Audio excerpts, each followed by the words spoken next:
Cool. Well, what a panel I have here. This is so awesome. This panel was inspired by an episode Benedict and I did recently. In that we talked about the different parts of a ZK system. So this is going to be a pretty technical panel, I think. We're going to go pretty deep in. But I think let's start with introductions. So I introduced myself earlier, but I'm the host of a show called Zero Knowledge. Yeah, and I also am curating this afternoon of ZK through the ZK Validator. Hi, I'm Nico, and I think it says up there, yeah. I'm a researcher in cryptography, mostly applied cryptography at Geometry. Hey, my name is Benedict. I'm the co-founder and chief scientist of Espresso Systems. Work on decentralized sequencing. There's a whole other track for that, the other one actually. But I also dabble in zero-knowledge proofs. Hey there, I'm Zach. I'm the CEO of Aztec. We're a privacy infrastructure provider for Web3, and yeah, I also dabbled in zero-knowledge proofs. I'm Christopher. I'm one of the co-founders of the Anoma project. I am not a classically trained cryptographer, so I'm probably horribly out of my depth. But perhaps I can provide a perspective on how these zero-knowledge proof systems look like from the outside. We'll see. Very cool. Oh yeah, so I wanted in this intro, so before we dive in, I do wonder if you could choose sort of one work, paper, project that you think most defines you, that people here may be familiar with. Sure. I think I'll go after Zach, actually. It makes more sense in that the work I'll talk about probably builds upon the one he's going to mention now. Okay, why don't we actually start from that side then? Right. I have not written any zero-knowledge proof systems, sadly. I hope to someday, but a few years ago, I was starting to go into the space, and there just seemed to be a lot of brilliant people writing zero-knowledge proof systems, and I figured, like, we need people doing something else. So maybe in 10 years, when I'm like off in a cabin, I'll do that. But probably the most popular paper was IBC. Unfortunately, I think the paper is terrible. Oh, no. Yeah, IBC. Want to rewrite it to be clearer, but maybe I'm just biased after the fact. Cool. Yeah, I guess, yeah, Plonk, I guess that's the thing. That's what I'm known for. So, yeah, Plonk. And does everyone know what Plonk means at this point? Who here knows what Plonk means? Actually, like... Who here knows the Plonk proving system? Yeah, okay, so people know the proving system, but nobody knows where that word comes from. Amazing. It stands for permutations over the Lagrange base for ecumenical, spell with an O, non-interactive, arguments of knowledge, and the A is silent. Some creative liberty. And the word Plonk also has a double entendre. There is a definition. Yeah, it's British slang for cheap, low-quality wine, because like a bottle of bad booze, getting to the bottom of Plonk is going to give you one hell of a headache. Is it like a bottle, or are we talking like bag? Like, is it... Oh, it's or a box. Well, yeah, box. Would you have a box wine. of It's Plonk? box wine. It's box. Okay, okay. Box wine, okay. Benedict? Yeah, I guess probably still I'm most known for bulletproofs, which is a zero-knowledge proof that is used in Monero and many other different proof systems. I think Zcash now actually as well, or parts of it. Yeah. Not as known as these two cryptographers, but I did put out, let's say, an observation, building up on Plonk, that some techniques that we saw elsewhere in the ZK stack were applicable to Plonk. So that thing is called Sangria, fittingly. Very nice. Okay, so I wanted to start this with a little bit of a very kind of high-level history of snark systems. I think these names may be familiar for anyone who's been following the space. And what I'd like to do is kind of go through them, and any of you can actually weigh in here, basically let us know what was the big change, or what part of the stack was identified and optimized as we went through each one of these things. So yeah, I'm going to start, and Benedict, you can tell me if I'm wrong here, but I'd start with like Groth 16. Sure, I mean, we can also start, this is like starting in 2016, we can also start in like... 2012 or... Well, I was going to say like 85? 1980 something. Yeah, But yes, let's start with like practical proof systems. Okay. So we're starting with Groth 16. Still, I mean, it's still a system that's used a lot, right? These libraries were really well developed. Very much. And it's still the system with the shortest proofs. that we know of. So that's sort of why it still has a place in people's heart, because if you're trying to post a proof on chain, that will be the cheapest way to do it. Yeah, and just a note here, there's a ton of proving systems that came out in 2019. We're going to kind of, what I'm trying to identify are the proving systems that we just got like a lot of mind share around. They kind of won that round in a way, and then you kind of see those be used for a few years, and then a bunch of new ones come out. One of those kind of becomes the standard in a way. This is like subjective, but the next one I have is Plonk, actually. So Zach, maybe you can help. What was the big innovation, or what was the part of the ZK stack that it? Yeah, what was so the key innovation of Plonk was what it enabled was practical universal ZK stacks. So one of the big downsides of GOS16 is you need to do a trusted setup ceremony for every single circuit you make. And so we wanted to preserve the nice, succinct polylogarithmic properties of elliptic curve-based snarks, but one where you didn't need per second trusted setup. So it was an iteration of Sonic, which itself was an iteration of on bulletproofs and a lot of other things.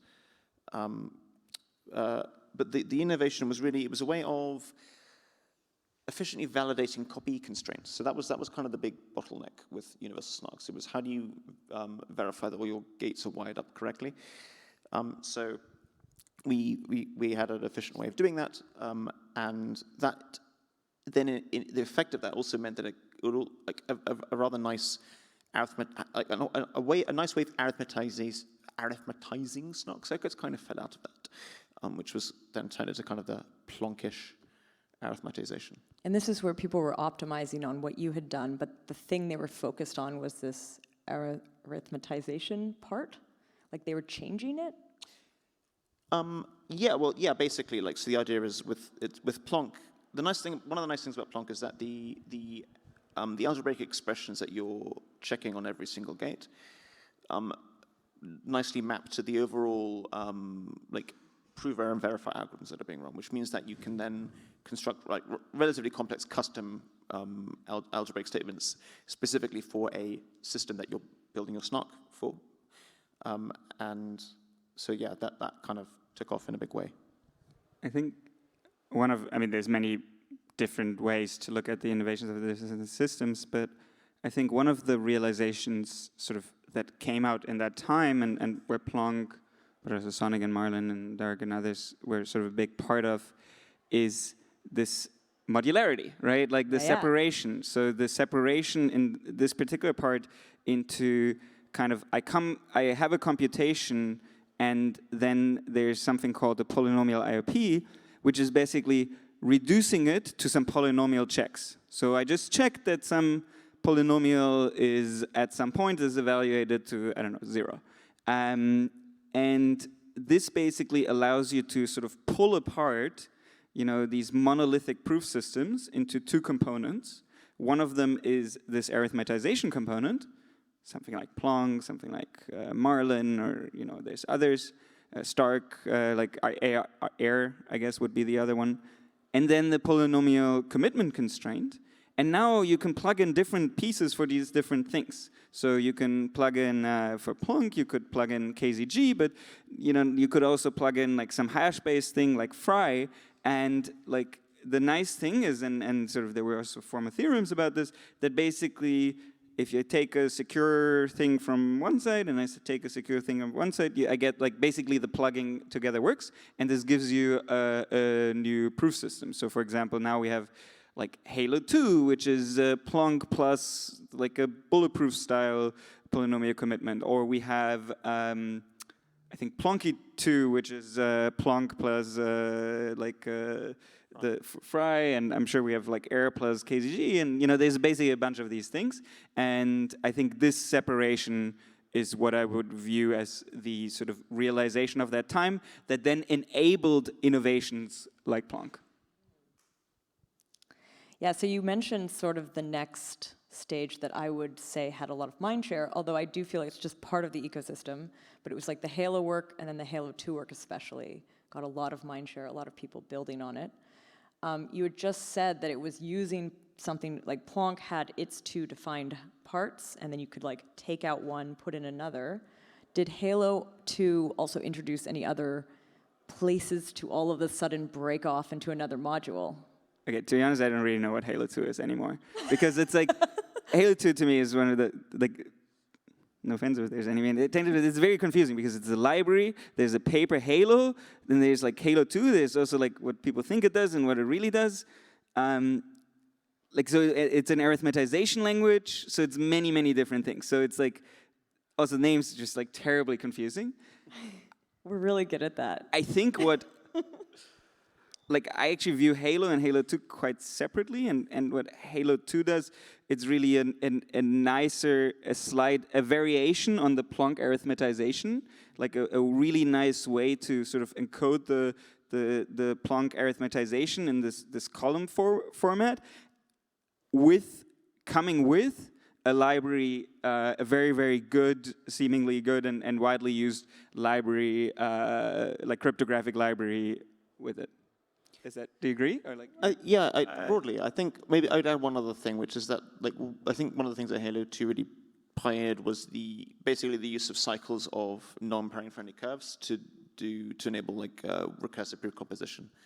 But that's just not implemented in Halo 2 right now. Really? Like this is like Wait, the what? really Really? confusing thing. Is everybody thinks this is implemented in the library. It is not right now. So I think the confusion comes from the paper that came out from the Oh, interesting. Zcash people. So I think it's Dara, Shonbo, and I forget there's a third author on the paper. And that paper sort of describes this. Briggs. Yeah, thanks. That paper describes this idea of how can we get cheap recursion using cycles of curves.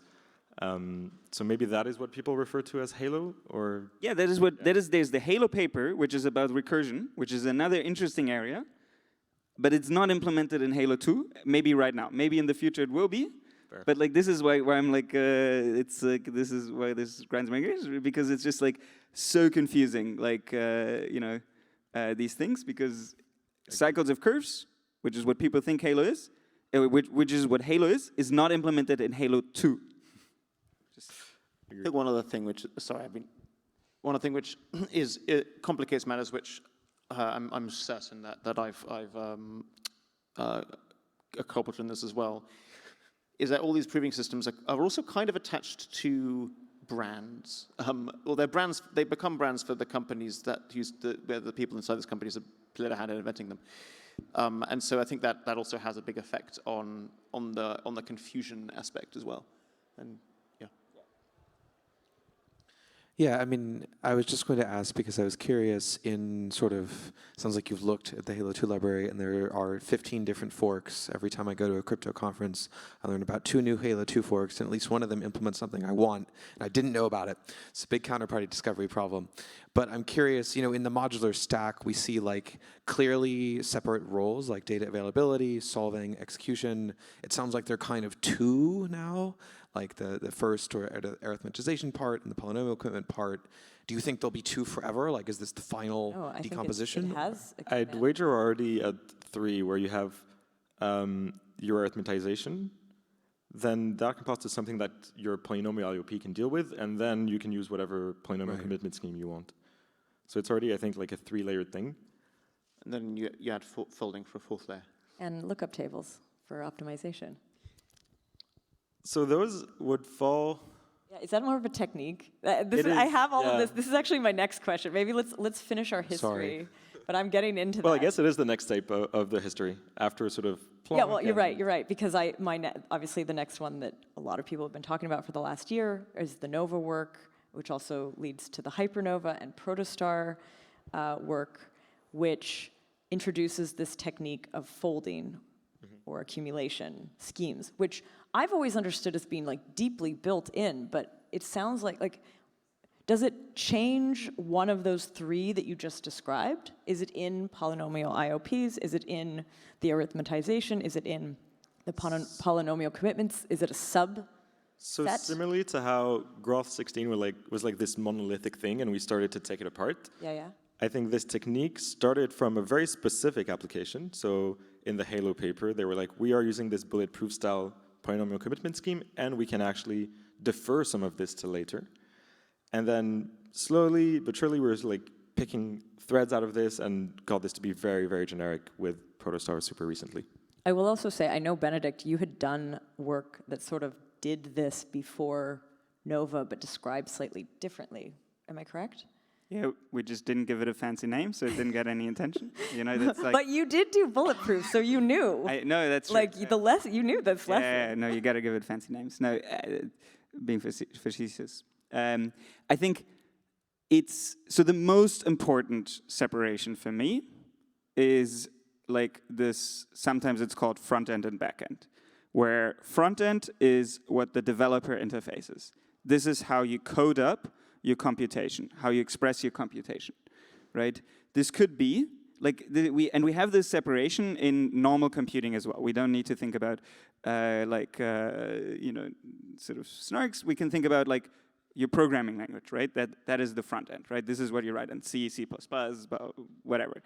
And for us, this is, you know, like something like the Halo 2 front end. Like sometimes it's R1CS, sometimes it's like, you know, a higher level thing, right? Like there could be also multiple levels in the front end, like, you know, Circom or whatever, that then gets compiled down to something below. And on the back end, there is the proving system. And the proving system can also have, you know, multiple layers, right? It can have, like, as you were saying, you know, the compilation down to a polynomial commitment and a polynomial commitment. I would say that, you know, these folding schemes give you a proving system with like very particular properties. They especially work for these, or they're designed for these iterative computations. So a computation where you have like a step that you do over and over again. For example, a blockchain is just like one block, and then another block, and another block, and another block. That's a computation that you do over and over again. It's a so-called iterative computation.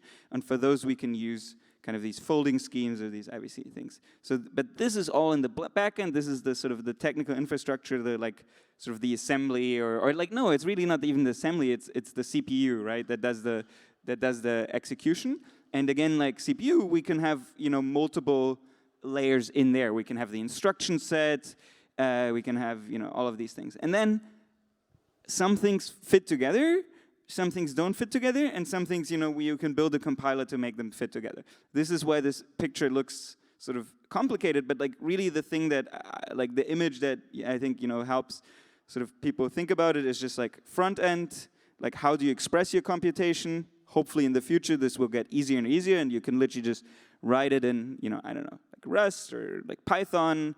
And then back end, hopefully those things get more efficient and powerful as we go along, which sort of like executes the computation. And both of these within each other, within itself, can have modularity, which is the cool thing. And the more modularity, like I think historically what we've seen is exactly this trend that you just said. Usually, like, sort of the innovation comes, like someone looks at something like monolithically, comes up with some, you know, like a genius new idea, something like Halo, which is, by the way, a beautiful genius idea. Like, and Halo is more in the Nova, like, folding kind of line of work. That's where I see it. And then people start, like, picking it apart and making it more modular, and this enables new innovation. And this enables, like, new sort of techniques. So we should, you know, like, sort of always cherish and you know, like I think the name here of the conference and the panel is very good because like the modularity seems to be extremely helpful for both new innovation and for understanding these things. Yeah, I was just going to ask, one thing modularity helps me understand in the distributed systems context is what the hard axes of trade-offs are, right? Like there's a trade-off between privacy and efficiency in a sort of counterparty discovery matching sense. There's a trade-off between trust and efficiency in a kind of how much you need to replicate your verification sense. And these trade-offs don't change. Like you can make the primitives faster, but the trade-offs will always be there. They're just properties of how the components fit together and what kinds of properties you want out of them holistically. And I'm curious, does the modular decomposition of like zero-knowledge proof systems, is it yet at a point to provide clarity on these kinds of axes? And, you know, what are they? This is like benchmarking a lot of this stuff, I guess. I think. Not necessarily. I'll say sometimes, in our case, modularity comes at some cost, where because we're not looking at things monolithically, we can't open these black boxes anymore, and there are some small tricks and optimizations or things that we could have done otherwise that we don't do anymore. Not to say that we don't do them at all. Like we do have systems that go in and break the black boxes. But I don't think the modularity itself, I guess, yeah, it can draw some lines of, the trade-offs, but it also draws them slightly, somewhat artificially. But I guess maybe your question is in distributed systems we have like these pretty strong lower bounds, right? Like we have some sort of like impossibility results that are pretty strong. What is interesting is that in zero knowledge proofs, like there's some like lower bounds, but like not really that many and that meaningful ones. It's like it's not even clear, right, that proving is necessarily more expensive than computing something, right? Like if I want to compute a square root, then I need to compute the square root. But if I want to show to you that the square root is correct, I can do this with just a squaring, right? I can go in the inverse direction, which may be cheaper. So it's not even clear, or like maybe like proving, like executing a computation is sequential, but the proving can be done in parallel. So like this, like as far as I'm aware of, there's like some lower bounds, but these lower bounds are usually in stylized models, and if I go out of these models, I can oftentimes even circumvent these lower bounds. So we don't, like one of the beauties is we don't have like strong lower bounds, but this also means that like modularity does it doesn't really like we don't have to like it doesn't like show here's like clear trade-offs. Yeah, just to further that, yeah, it's tricky because it would be nice to be able to clearly define a trade-off space, but I think if you take a snapshot of the ZK landscape at any one time, then yeah, you can probably define some kind of trade-off space between all the various proving systems and all the major logical components. But because the lower bounds have nowhere near been reached yet, yeah, you flash forward 6 months and everything you've done your analysis on is now obsolete and it's been replaced by new stuff. That's better. Interesting. I still don't think we've properly placed folding schemes and lookup tables into the where are they in this stack? I've been sort of referring to them as techniques because I'm like just like something you use on top of, but that it's not its own system in its own right. I don't know if I'm. I can take a step. So I think like where I would place lookup tables is they're part of the circuit arithmetization. So it's because so they're a subset then. It's a way of converting your lookup table into algebraic statements, just like the rest of the addition like arithmetic gates of your circuit. So I think you can place it at that layer, more or less. When it comes to folding schemes, I would say it's at a higher level than the underlying proving system because there's been some work that like the protostar and protogalaxy are basically the actual proving system is left as a black box, more or less. Like the only requirement is that you are using you have an additive homomorphism between the. Protostar doesn't even define the use of polynomials. But assuming you're using polynomials, then you have some kind of additively homomorphic commitment scheme for your polynomials. So I would place it at a layer above the underlying proving system, and it's a layer at which if you need to compose, if you have some higher level architecture that composes multiple proofs together, then you apply a holding scheme on top of your proving system to get that capability. So could it have its own category? Would you? Yeah. Okay. Give it as a and I guess category. the reason, like those two that I highlighted, the reason I wanted, like, so we've mentioned a few of them. Each one of these sort of has a line of work, and there's researchers who are focused just on those things. Something we didn't actually say, and now I'm realizing I'm not sure I know this. At what stage, like lookups, which I just brought up, there was lookup. There had been work before, as I learned on a panel yesterday. There had been some work done before. Mary Mahler was part of some work that was doing that.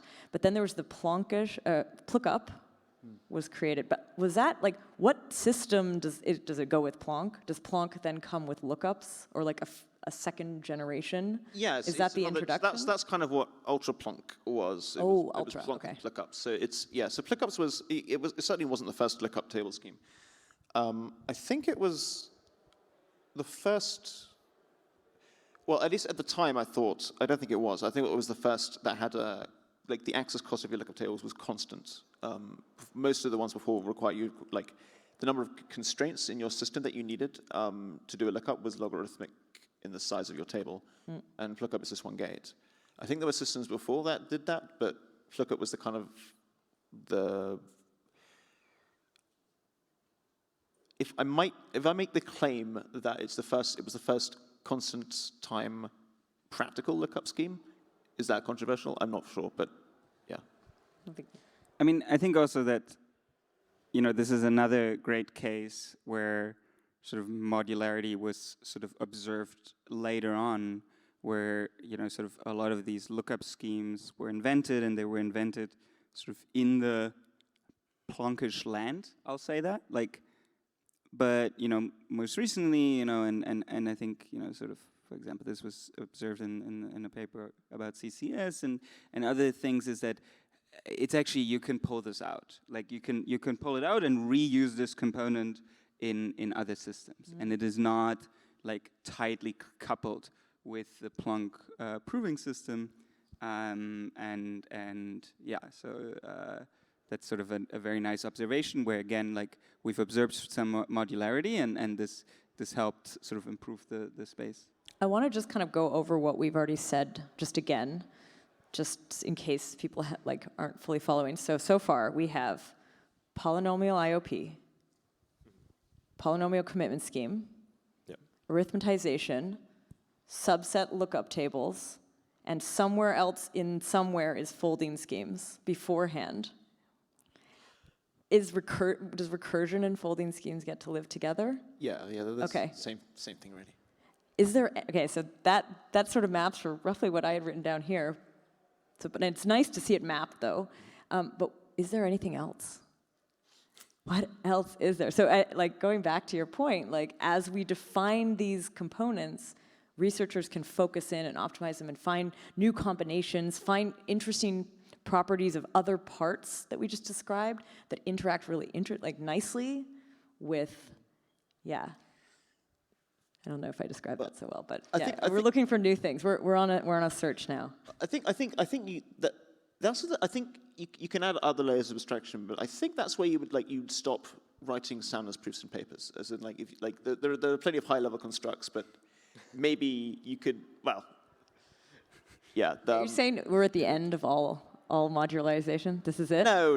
We're done? Maybe at the end today, but I think Benedict has some words to say on that. I don't know. I mean, like, there's even, you can go even lower level, right?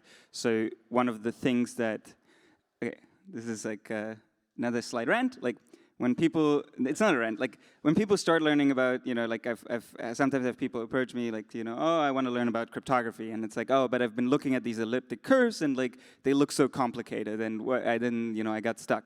And I probably after I wrote I don't really understand elliptic curves, and for at least the first 3 years of my PhD, and I had written bulletproofs by that, I really did not understand elliptic curves, and that's totally okay, because again, we can use abstraction, right? These elliptic curves are just one tool, they're mathematically they're an algebraic group with a group operation where the discrete logarithm is hard or something like this, right?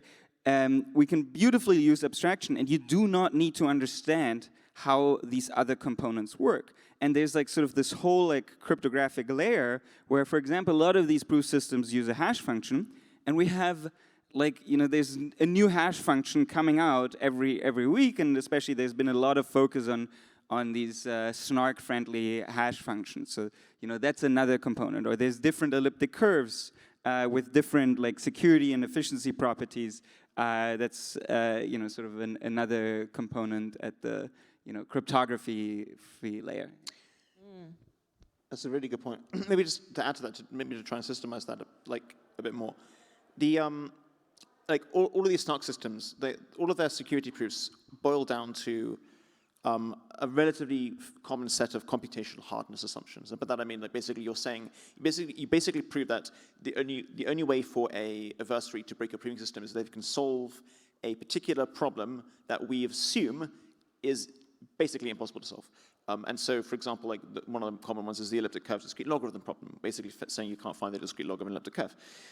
And And so, yeah, there's a whole very, very low level abstraction layer of the cryptographic primitives themselves, where you like the actual like constructions that you pull those hardness assumptions out of.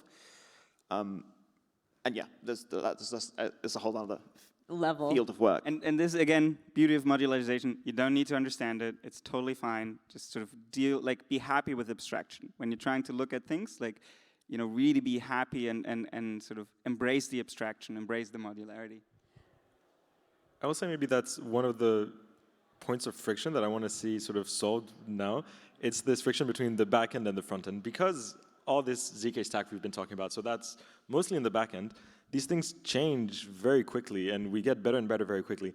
And they also, like, you're essentially changing the interface, right, that you have with the front end. So there are new things that are available for the front ends. And it's really hard to know, like, okay, can I start thinking about a good front end for this yet? Can I start thinking about a good language or a good representation of computation to throw to these backends? Or are they just going to, is the ground going to move under my feet? Yeah, this is actually to you, Chris, a little. Yeah, I mean, looking at things a little bit more from that perspective as we do, it seems like the really hard problem is dealing with differently sized finite fields. That's like the essence of the problem that we see from the higher level language perspective, is that we want to, the choice of the field to me is like an implementation detail that should live in the back end.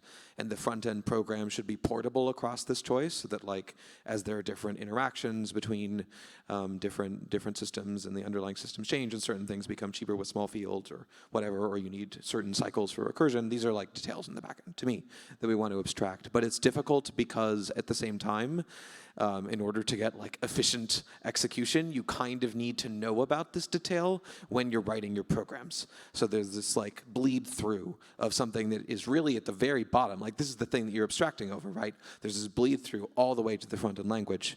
And I have not seen a convincing like general approach to translating between just modular arithmetic over different finite fields. All the mathematicians I meet tell me it's really hard. It's like discrete algebraic geometry, like hard stuff. But I don't know, I'm curious. I mean, yeah, I think you hit the nail on the head when you said that there's an efficiency problem there, where like every abstraction layer has an implicit cost associated with it. And right now, like over the last 10 years, I'd say, we've been building up a lot of abstraction layers from what used to be just a core monolithic proving system, like the GROS16 or BCGTV14, I can't remember the names. But yeah, the one that's really missing is creating something which is field agnostic. And I don't think it's probably not going to turn up for a while because it's a hard problem. Like the one way to solve it is you create a virtual machine. So you instead of turning your program into constraints for a specific proving system, you turn them into operations over some imagined virtual machine that you then prove in your underlying proving system. And then that assumedly one would then not work in finite fields, one would work in just regular, base 2 fields. Well, over the integers. But those are finite fields. Yeah, but like we are not. Well, it's far too use case specific because the slowdowns in that are gargantuan. I feel like often I think that the history of ZK snarks and ZK proofs kind of tracks similar to the history of computing in that. If you think about where we were in 1990. Is similar to where we were in 1936 when like Alan Turing was writing papers saying in theory we could do this wonderful stuff, but God knows how. And then the very early ZK snarks, they were basically like the very first digital computers using vacuum tubes, where forget about custom programs. Like your programs, you had to like rewire your computer in a plug board to get different programs because it was that low level. And then as the performance improves, you start to layer on more abstraction levels. So you start to get primitive programming languages in the computer space, and that could be translated to creating some of these very basic abstraction layers that we have today. But we're still early. I say if you can draw analogs between the path of ZK proofs and the path of cryptography, we're in like the 1960s at best. Yeah, but in the 1960s we went to the moon, so maybe we can do that again. When moon? If you draw that analogy out, I think the conclusions are pessimistic, not optimistic. Yeah. We haven't been back to the moon. That's true. Well, it was damn hard and expensive, so. Right, true. So are we saying that we're doing something damn hard and expensive that won't be repeated in the future? But we did it on like the computational power of like, I don't know, probably Right. my watch that I'm not even wearing, but like, yeah. All right. Well, I think we've covered most of the questions. I mean, I had one last one, but this kind of in the weeds. You'd sort of mentioned hash functions, and I was thinking like hash functions pairing based. Where do we place this? Is this under the polynomial commitment scheme? So like, you go into the polynomial commitment, Fry-based will be using hash function, KZG is using pairing-based? Yeah, it's a technique Can't believe that I know is that. used. No, exactly. I think it's a technique that is used. It's very tightly coupled, usually, to the polynomial commitment scheme. Okay. Like each polynomial commitment scheme is built on a different cryptographic primitives, which then defines a lot of the efficiency. That's the problem that you were talking about, that it bleeds up, right? Because it does define a lot of the efficiency properties, but it even defines, to some way, like, unfortunately, it defines to some way, like, how you can express your computation. But it also, defines your security assumptions and your, like, trusted setup and all of these things. And then the other thing that I was saying, the modularization there is just that there's many different elliptic curves. And, like, KZG can be implemented on many different curves. And which one you choose, again, different trade-offs, like, all the way up. Yeah, then depends, like, oh, what does Ethereum have pre-compiled for, right? Because, yeah. And also, the landscape of cryptographic primitives is much more slower moving than the high-level constructions, because these computational hardness assumptions, you can only really get consensus around them over time, because it's not like you can formally prove that a particular computation cannot be done in polynomial time. That's kind of the P equals NP problem. So, for example, pairings were around since the 1980s, elliptic curve pairings. They weren't used in commercial cryptography software until the mid-2000s, I believe, just because people just didn't trust them. It takes about 20 years. But I'm sure we'll see new primitives. We're going to start to see, I suspect, polynomial commitment schemes based around lattices cropping up in ZK Did you world. say pairings 1980s? I think so. Pairing what? You said they were invented in the 1980s? No. Sorry, I think they're like from like 1910. Yeah. But as like the concept of using a bilinear pairing in a cryptographic protocol was 1980s. Wait, you were about to say something else. What did you just say? What was I going to say? That There. we're going to see some new primitives eventually. Like I suspect, lattice polynomial based. commitment schemes based around lattices are cool. I'm kind of curious about like higher level, like elliptic curves is like one of the most primitive algebraic structures that you can use. Like there's a whole field of like things like torus-based cryptography, or like, you can add dimensions on and you can get possibly some interesting properties. And anyway, but so we'll see what happens. Yeah, maybe that's sort of the last. So the area of potential improvements or direction, you're thinking like lattice. I guess that would open up all sorts of cool new techniques. Are there any other like specifics? Trilinear maps. What? Trilinear maps. Trilinear maps? Map. Yeah, well, elliptic curve pairings are a bilinear map, which basically allows you to do quasi-multiplications. But if you had a trilinear map, then that would open up. It's okay. So this has been a long time since I've looked into this, and I'm a bit of a dilettante in this field, anyways. So take this as like some guy on the internet. But I think it would open up the ability to create FHE type constructions with elliptic, with whatever you have the trilinear map with.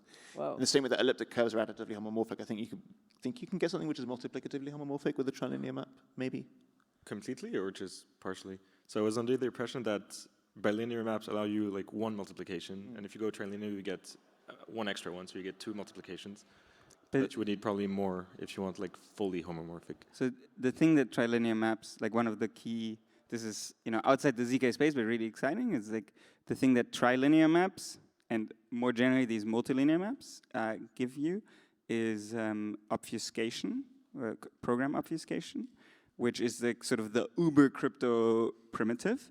Because what it means is that basically I can have a smart contract which can have an embedded secret key, and nobody can read the secret key.